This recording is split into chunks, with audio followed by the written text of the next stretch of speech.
Another day, another dollar. Thank the Lord for another 24th. God, I knew that was you, man. Late night Saturday, cooling, relaxing. I'm on that bourbon tonight, man. I got me a bottle of Knob Creek, man. I'm feeling good, feeling wavy right now. You know, I don't do this too often. I be working so hard. I be working all these hours at the prison. Then it's like I work. Then I go to the gym and work there, hit the gym down there every day. And I'll be working on this YouTube content, these videos. It's like I don't get I get enough. I feel like I get enough downtime, to relax and do things that I want. But I be so locked in. I gotta realize sometimes I gotta just sit back and enjoy myself all the way. Because even when I'm relaxing, I'm out to eat or something, always plotting or brainstorming ideas, So I'm like, tonight I'm just gonna chill and relax though. But getting right into the video, somebody had asked me a question about corrections. They were asking me, what's the job security like? Is corrections recession proof? Are you gonna get laid off? They may not have known, but it's like when you work in corrections, you gotta do something stupid like bringing in contraband to the inmates, sleeping with the inmates to get fired. It's like almost damn near impossible to get fired once you get on and once you get past your probationary year. As long as you ain't doing nothing stupid, like I said, doing something that definitely get you suspended or kicked out of the job, you're gonna be good. Like I said, you gotta bring in dope, try to smuggle in some contraband or a gun or something crazy, sleeping with the inmates or something outside of work crazy that you did in order to get fired from the job. Otherwise, if you show up to work and you just do the average, you'll have a whole career and you make good money in the process. You know what I'm saying? When COVID came around, we didn't get laid off. We didn't have to stay home, shit like that.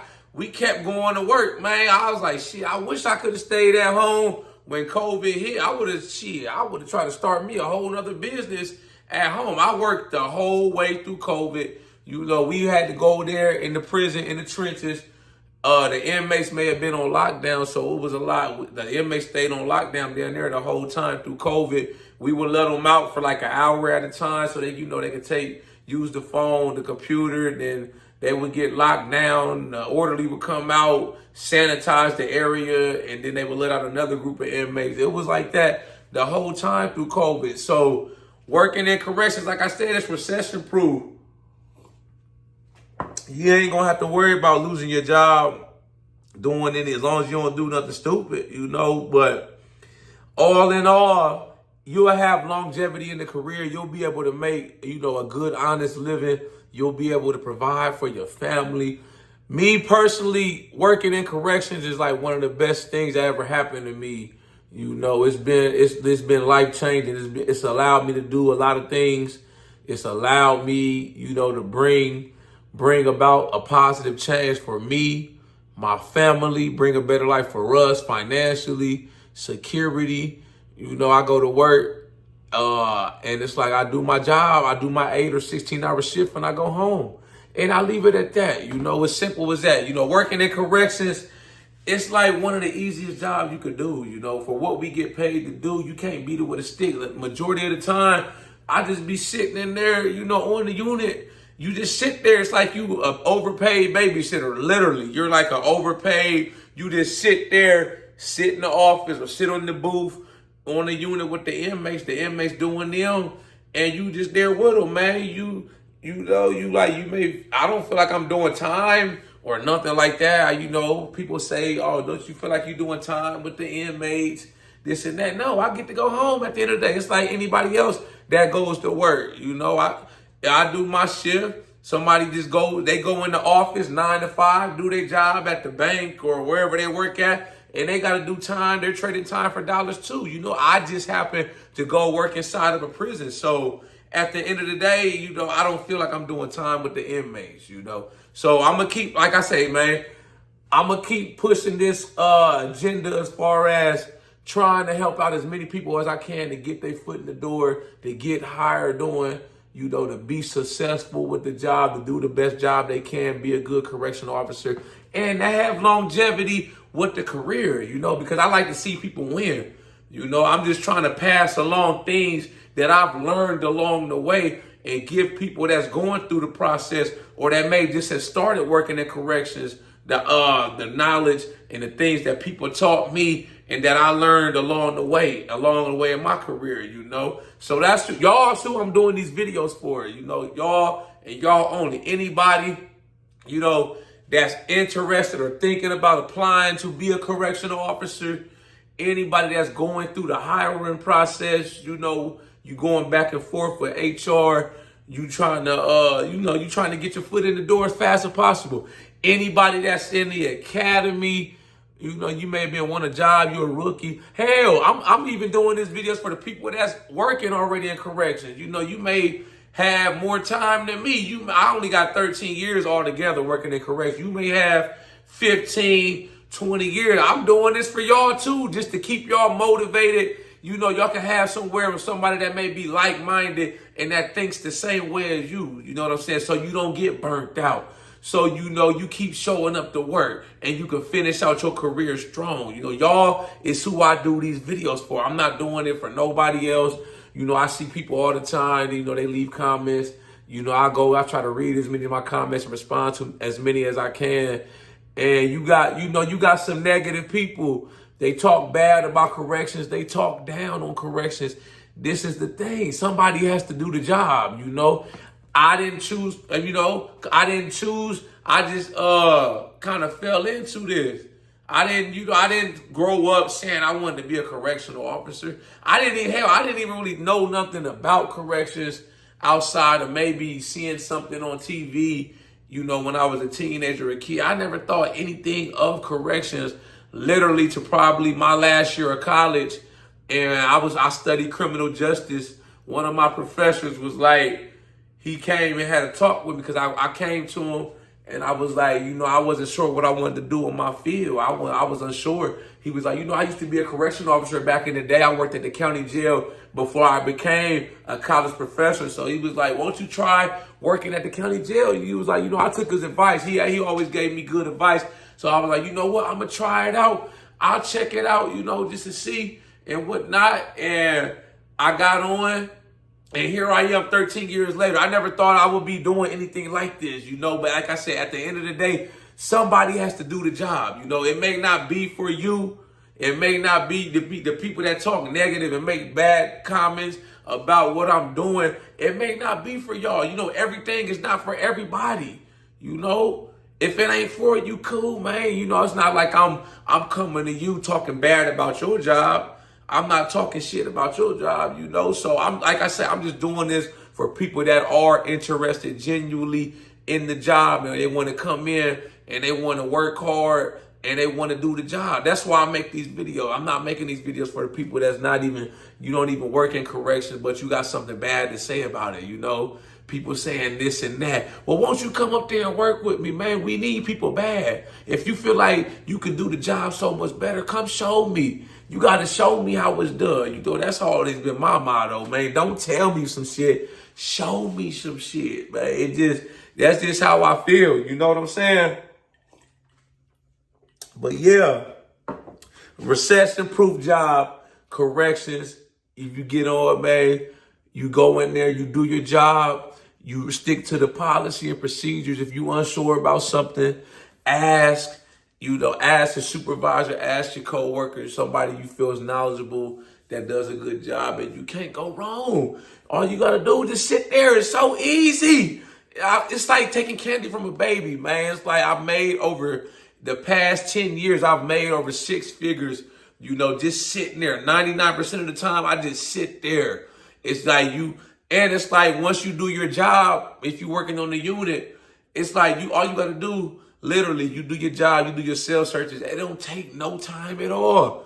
A round on the unit probably take you a few minutes. Then you go sit right back down and then it's time to do the next round, probably in another 45 minutes to an hour or 30 minutes, depending on the unit you work in, man. You doing your cell searches, you can hit a cell, you know, a few minutes, you know, you searching, you looking to see if they got any contraband, 10, 15 minutes most, and then you go sit back down. That's it. It ain't like you out here standing on the side of the road. It's 100 degrees outside. You doing manual labor, shoveling, cold, you laying down pavement, or you at like a warehouse like Amazon, throwing boxes all night. Majority of the time as a correctional officer, you just sitting down, man. It's like you just like a security guard. You just sit there and observe. You just there to make sure the institution is running safely and secure.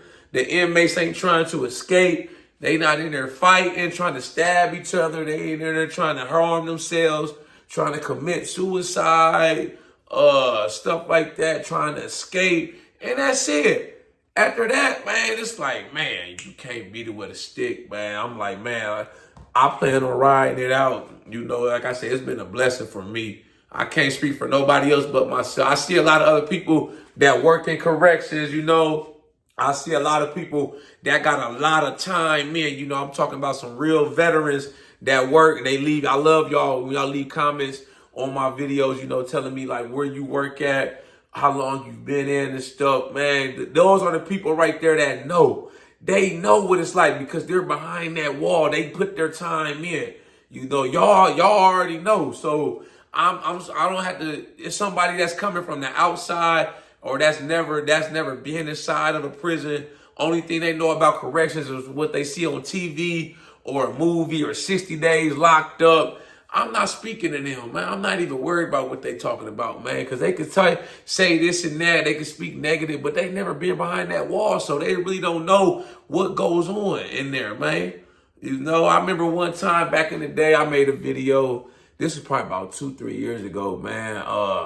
It was on my TikTok channel, and it kind of went viral. It got like 200,000 views, and it was like one of my videos where I just get off of work and I'm like, I'm about to go to the gym and I got my pre-workout powder, this and that. And I'm like turning up. I'm in here getting hyped up, taking my pre-workout. And I'm like, yeah, I just got off from a 16-hour shift at the prison, still finna go hit the gym, you know. It was a lot of great feedback, you know, but like I said, it was a negative people on there hating this and that. One dude was like, man, yeah, you should be able to go to the gym if you y'all don't do anything at work as a correctional officer. I'm like this.